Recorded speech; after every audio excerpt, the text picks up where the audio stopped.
The milestone we're working on today for your 7 to 9 month old is crawling, and the activity that we're doing to help point us in that direction is having baby, woo, ghost baby, you jumped right out of my lap, is having baby work on tummy to all fours position. The tools that you're going to need for this activity are your boppy pillow, your body, some bolsters or foam rollers. You might want to try some different some different sizes depending on the size of your baby.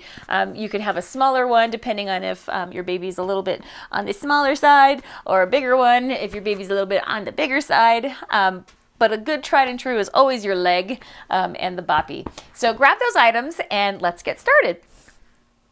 You would try to jump away. Where's your baby? Your starting position for baby is lying on their tummy. Your goal for them is to get all the way up into this kind of all fours position and kind of tucking their little knees under, and even kind of heel sitting a little bit here is what our goal is.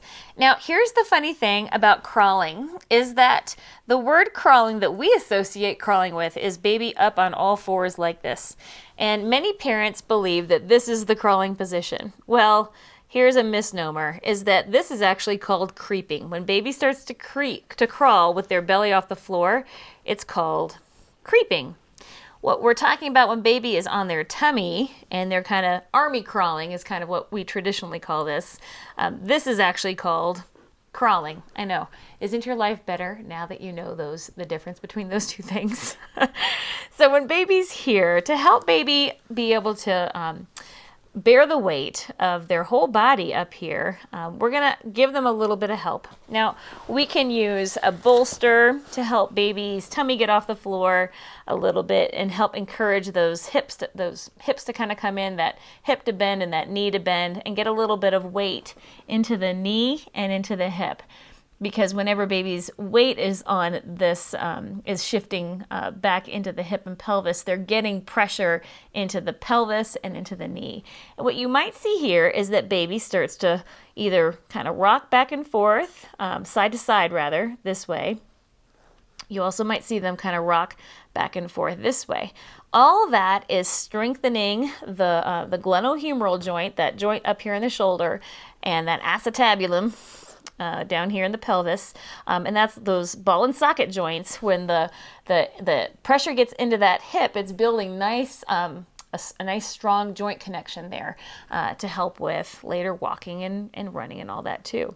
The other thing that you're seeing here when baby starts to rock side to side in this weight-bearing position is the pelvis, the movement in the pelvis. Now this is really, really important, this position, because the pelvis doesn't just stay stationary with the way that anybody moves.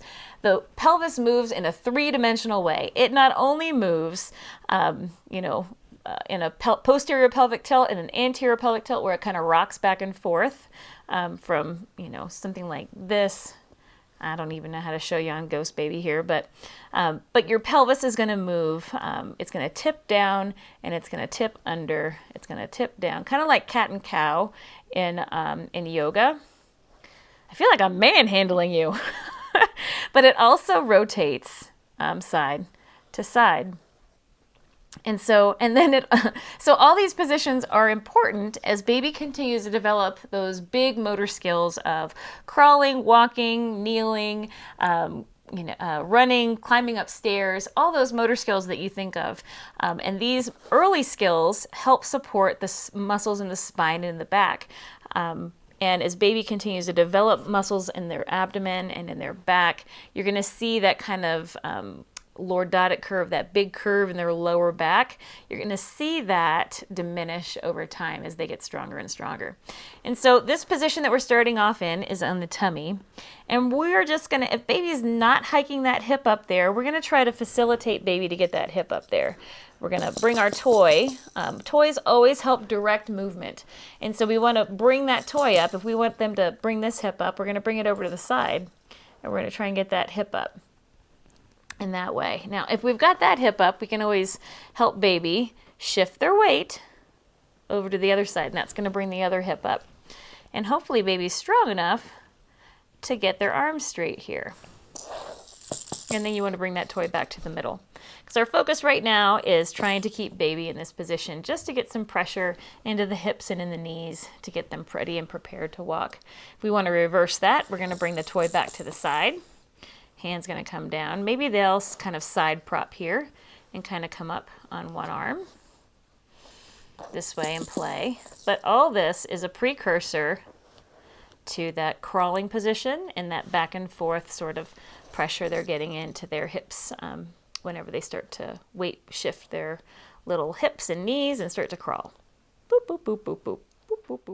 The milestone we're working on in this video series is crawling, and the activity that we worked on to help point us in that direction was having babies start in their tummy and get up into all fours or that crawling position.